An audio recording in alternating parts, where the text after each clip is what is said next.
ग्रंथ में लिखा था, बोले एक बार इसने संत के कहने पर, और संत के कहने पर भी नहीं लिया, केवल पूछने पर कहा था राधा। बोले राधा नाम का फिर क्या पुण्य मिलेगा इसको, इसने एक बार नाम लिया है राधा। चित्रगुप्त बोले महाराज हमारी किताब में तो ऐसा कुछ लिखा नहीं है कि एक बार, अनेकों बार जपने से तो लिखा है, लेकिन एक बार का प्रभाव नहीं पता। यमराज बोले तो फिर क्या करें? बोले एक काम करते, ब्रह्मा जी के पास चलते हैं, वेदों के ज्ञाता हैं। उसको पकड़ के ब्रह्मा जी के सन्मुख ले गए। ब्रह्मा जी बोले आओ यमराज महाराज, कैसे आना हुआ?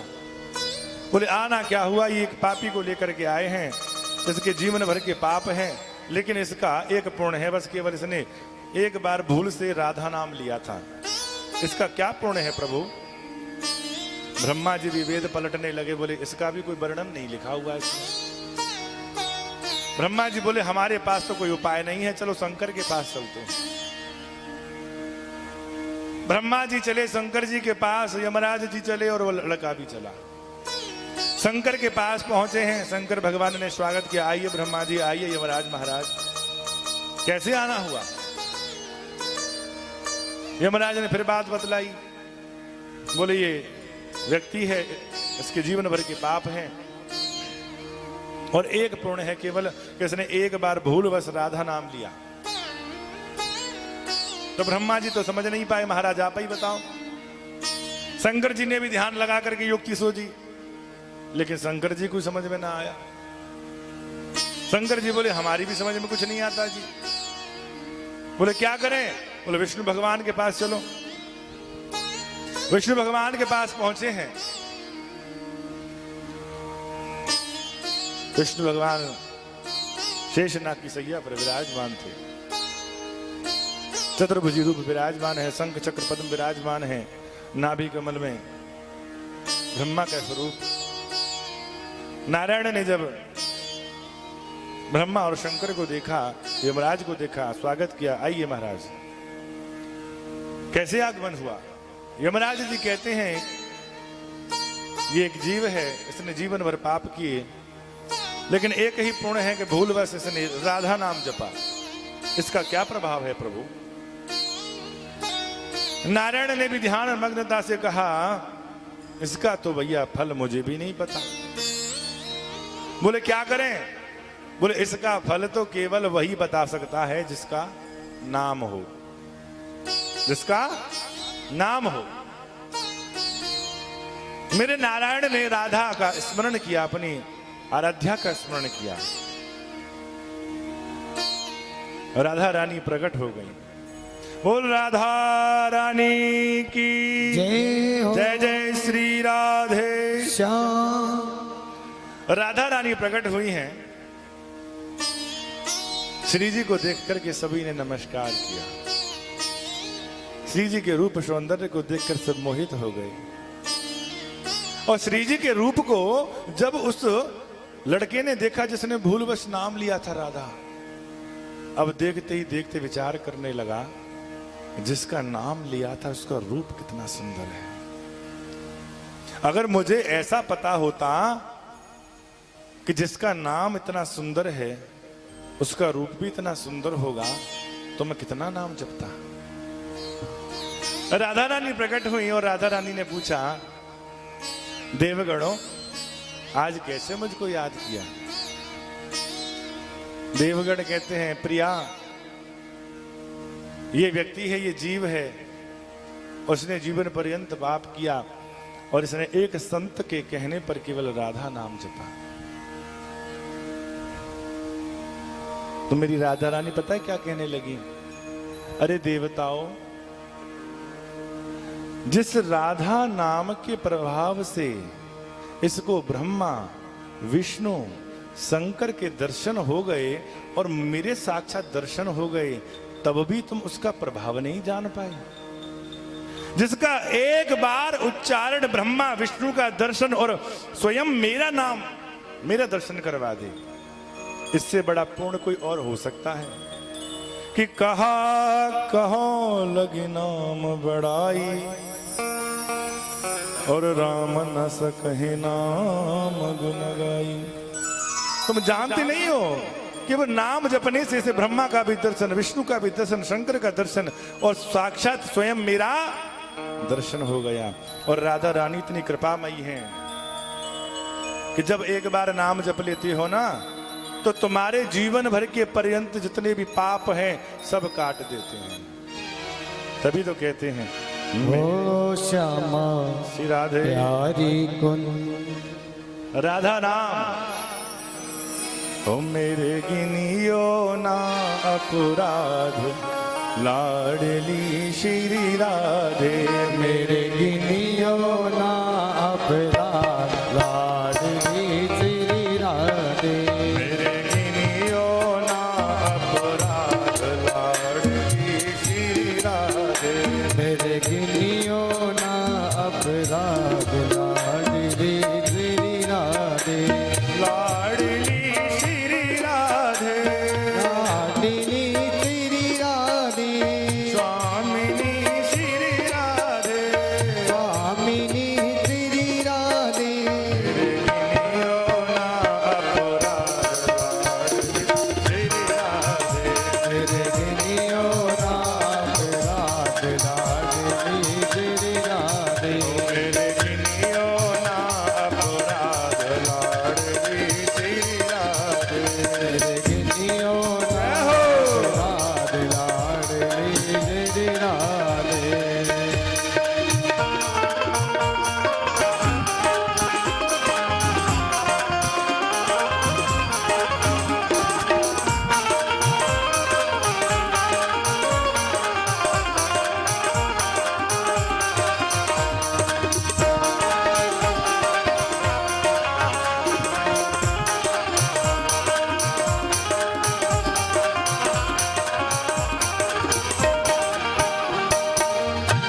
मानके में पतित बहुत हूँ मानके में पतित बहुत हूँ मानके में पतित बहुत हूँ मानके में पतित बहुत हूँ पतित बहुत हूँ अधम बहुत हूँ पतित बहुत हूँ अधमी बहुत हूँ ओ मानके में पतित बहुत हूँ ओ मानकी में पतित बहुत हूँ ओ मानके में पतित बहुत हूँ मानकी में पतित बहुत हूँ और लाडली तेरा नाम क्या है? हे पतित पावन तेरो नाम लाडली श्री राधे मेरे गिनियो ना अपराध लाडली श्री राधे मेरे गिनियो ना अपराध लाडली श्री राधे मेरे गिनियो ना अपराध लाडली श्री राधे लाडली श्री राधे लाडली श्री राधे स्वामिनी श्री राधे स्वामिनी श्री राधे लाडली श्री राधे लाडली श्री राधे स्वामिनी श्री राधे स्वामिनी श्री राधे मेरे गिनियो मेरे गिनियो ना अपराध लाडली श्री राधे मेरे गिनियो ना अपराध लाडली श्री राधे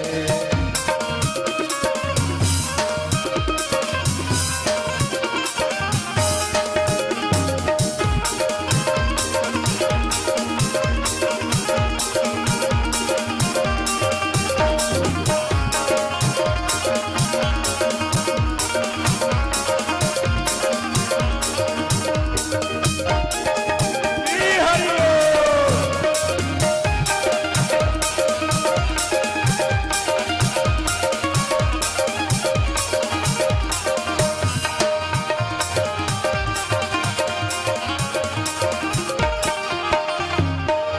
जो तुम मेरे अवगुण देखो जो तुम्हारे अवगुण देखो जो तुम मेरे अवगुण देखो जो तुम्हारे अवगुण देखो अवगुण देखो मेरे दुर्गुण देखो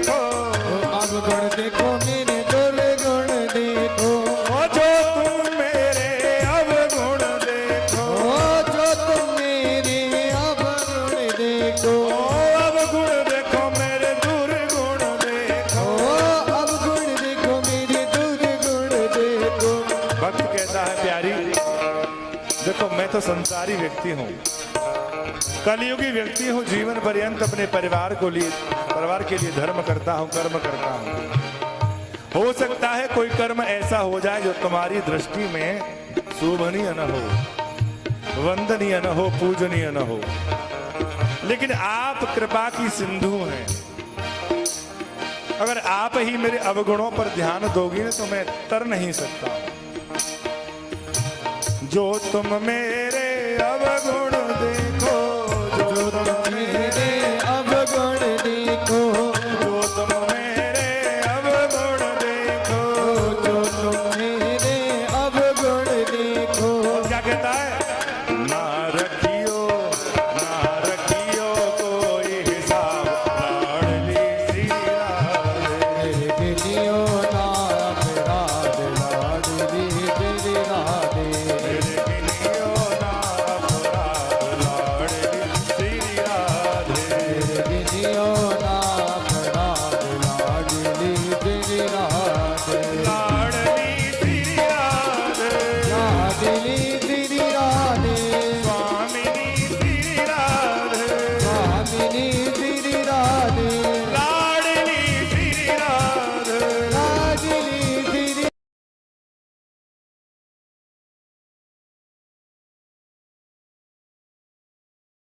राधे, स्वामिनी श्री राधे। स्वामिनी तेरी राधे। मेरे गिनियो हाजी, मेरे गिनियो नाम लाडली श्री राधे। जय हो। नाम राधे, लाडली तेरी राधे।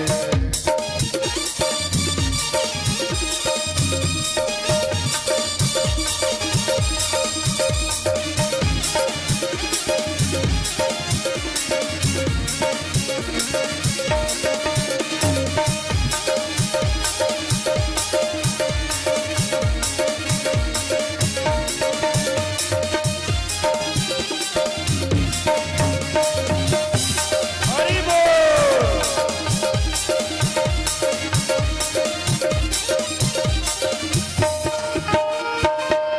अष्ट सखी और गोप गोपिन में, अष्ट सखी और गोप गोपिन में, अष्ट सखी और गोप गोपिन में, अष्ट सखी और गोप गोपिन में। उन्हु की दास दासिन में, उन्हों की दास दासिन में, उन्हु की दास दासिन में। उन्हों की दास दासिन में। भक्त ने कहा, लाडली अगर तू अपने सन्निकट स्थान न दे सकती हो, अपने पास न बिठा सकती हो, तो तुम्हारी अष्ट सखियां हैं, गोपी ग्वाल हैं, उनके भी जो दासों के दास हों। अष्ट सखी और गोप गोपिन में, अष्ट सखी और गोप गोपिन में, उन्हों की दास दासिन में। उन्हों की दास दासिन में। क्या करना है? लिख लीजो मेरो नाम लाडली श्री राधे। लीजो मेरा नाम लाडली तेरी राधे। लीजो मेरो नाम लाडली श्री राधे। लीजियो नाम राधे, लाडली तेरी राधे। लाडली श्री राधे। लाडली तेरी राधे, स्वामिनी श्री राधे। स्वामिनी तेरी राधे। लाडली श्री राधे। लाडली तेरी राधे, स्वामिनी श्री राधे। स्वामिनी तेरी राधे। मेरे गिनियो नाम लाडली श्री राधे। मेरे लीजियो नाम राधे, लाडली तेरी राधे। मेरे गिनियो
तो सीधा सीधा कहना है कि भाव कुभाव अनक आलस हूं और नाम जपत मंगल दिशा दस हूं। भगवान का नाम जैसे भी जपा जाए जप लिया करो। तभी तो आपसे बार बार कहते हैं, संत के कहने पर एक नाम जपने से तर गया। तभी तो कहते हैं दो चारों को बुला के लाओ। क्यों बुला के लाओ जानते हो? कि जैसे तुम भगवान को याद करते हो ना हर समय, ऐसे ही भगवान भी भक्तों को याद करते हैं।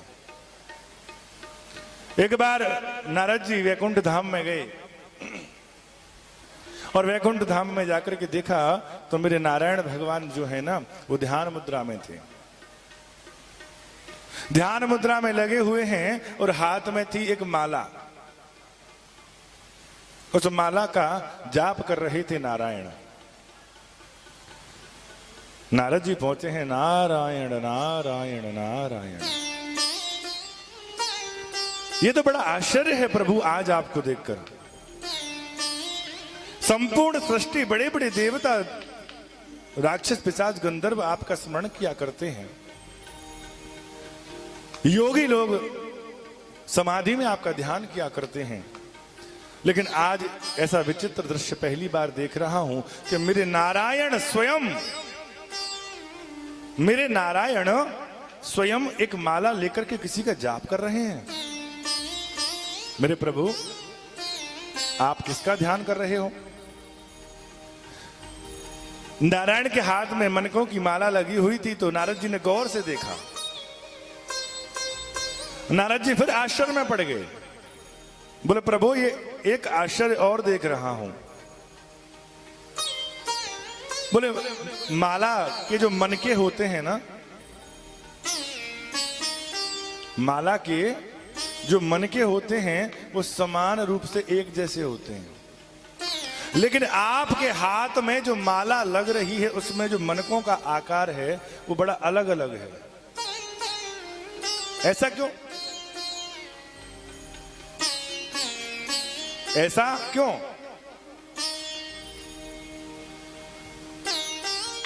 तो भगवान बोले नारद जी एक काम करो। बोले हाँ इधर आओ। आ गए।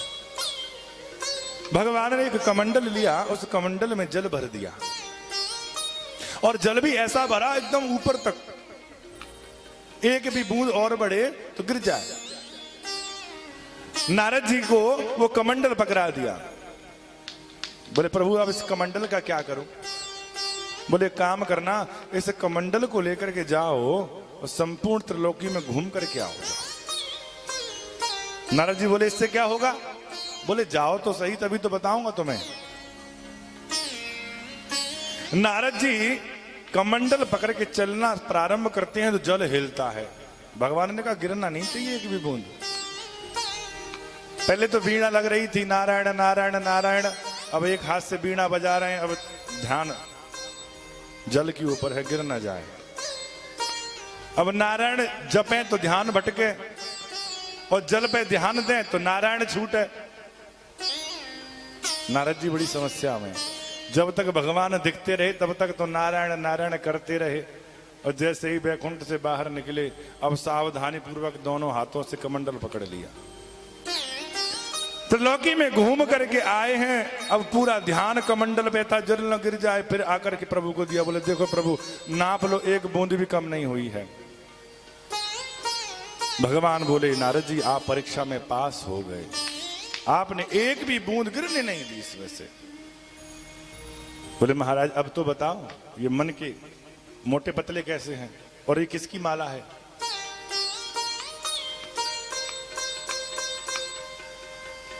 तो भगवान बोले ये जानते हो ये माला जो है ना ये मेरे भक्तों के नाम की माला है।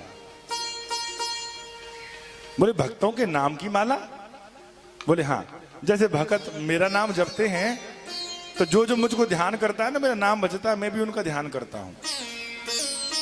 बोले ये मोटे पतले क्यों हैं ये तो बताओ। बोले जो ज्यादा भजन करते हैं उनके मोटे मोटे हैं, जो कम भजन करते हैं उनके पतले पतले हैं। तो नारद जी बोले फिर सबसे वाला मोटा वाला जो है ना वो तो मेरा ही होगा, क्योंकि मैं तो आपका बहुत भजन करता हूं। जो सुमेरु है वो मेरा ही होगा फिर तो। बोले आपका तो उसमें नामो निशान भी नहीं है। नारद जी बोले पूरे समय में आपका ध्यान करता हूं, नाम जपता हूं, और आप कहते हो मेरा मोती नहीं है। बोले दूर दूर तक नहीं है इसमें। बोले क्यों? बोले एक बात बताओ, झूठ मत बोलना। बोले नहीं बोलूंगा। मैं तुम्हें कमंडल दिया था। बोले हाँ दिया। जल दिया। बोले हाँ दिया। बोले क्या कहा? परिक्रमा लगा करके आओ त्रिलोकी की, और एक बूंद भी जल नहीं गिरना चाहिए। बोले हाँ प्रभु, फिर नाप तो लिया आपने, एक भी बूंद नहीं गिरा। अच्छा ये तो बात सही है कि आपने जल का ध्यान रखा, आपने जल नहीं गिराया। अब ये बताओ कि इसको लेकर तुम घूमकर जब आए तो तुमने मेरा नाम कितनी बार जपा?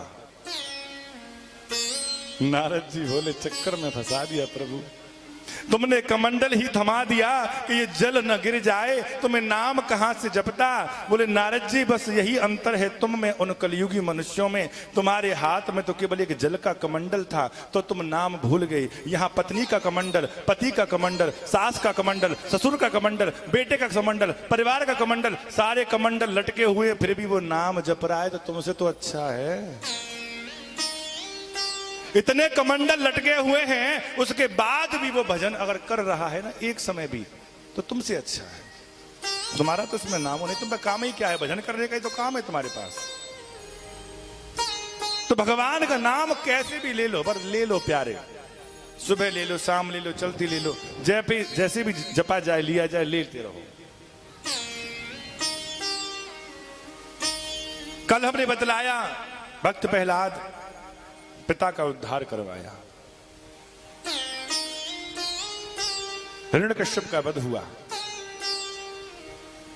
प्रहलाद भगवान के सन्मुख खड़ा है,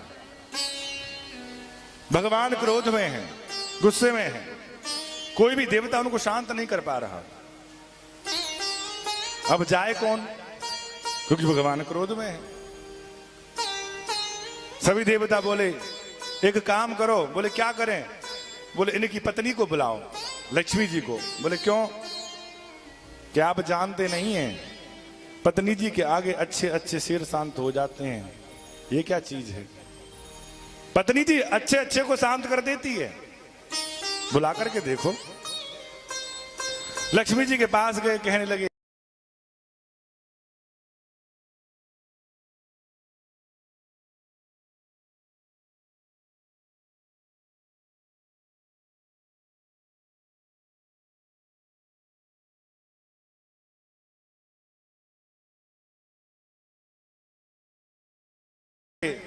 माता जी नारायण बड़े क्रोध में हैं, जरा आप जाकर के शांत करिए। लक्ष्मी जी बोली मेरे पति और क्रोध में? कि शांताकारम भुजग शयनम, वो शांत शाश्वत रूप जिनका है वो कहां क्रोध करने वाले हैं? वो चलो तो सही। सज धज की लक्ष्मी जी हाथ में पूजा की थाली लेकर के आई हैं, आंखें नीचे हैं, सामने भगवान विराट रूप में थे। पहले चरणों की आरती की। कहते हैं ना भगवान की आरती करते हैं तो चरणों से प्रारंभ करते हैं। चरण, नाभि कमल, फिर मुखमंडल। 4 बार चरणों की आरती की, 3 बार नाभि की आरती की, और जैसे ही मुखमंडल की ओर बढ़ी और जो नरसिंह भगवान का रूप, और भगवान ने दहाड़ मारी, लक्ष्मी जी की थाली गिरी और दैया मैया करती हुई भागी वहां से। हे भगवान, इतना विराट रूप, मेरे प्रभु का ऐसा क्रोध का रूप। लक्ष्मी जी बोली मैं नहीं जा रही, आज तो ज्यादा ही क्रोध में है। पत्नी कितनी भी बड़ी गुस्से को शांत करने वाली हो, जब पति ज्यादा ही क्रोध में आ जाए ना, वो भी शांत। पर एक बात ध्यान में रखना, बहुत सी कहती हैं कि हमने तो अपने पति को वश में कर रखा है, हमारे बिना 1 इंच भी नहीं बढ़ते, अपने वश में हैं, हमारे वश में रहते हैं। अच्छा, पति को वश में करके रखना अच्छी बात है या बुरी? बताओ। मातृशक्ति